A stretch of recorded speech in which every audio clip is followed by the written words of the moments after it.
Je voudrais qu'on s'attarde à présent sur le Danemark qui n'a pas eu de mal à faire adopter une mesure pour le moins insolite. Écoutez. Arme de dissuasion massive pour le gouvernement danois, elle est aussi perçue comme le projet de loi le plus mal compris de l'histoire du pays. Le Danemark est passé outre et a entériné ce mardi sa réforme controversée du droit des étrangers au prix d'entorse aux conventions internationales. Décriée notamment la disposition prévoyant la confiscation des biens des migrants. Leurs liquidités ne devront pas excéder 10 000 couronnes danoises, soit 1 350 €. Il en va de même pour leurs effets personnels.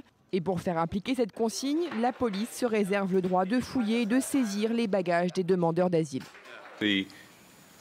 La décision de donner à la police danoise le pouvoir de rechercher et confisquer les objets de valeur des demandeurs d'asile envoie des messages préjudiciables selon nous.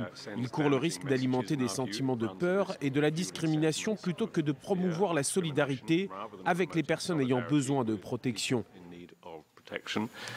Mais les ONG se sont aussi alarmées des restrictions imposées aux conditions de séjour et au regroupement familial.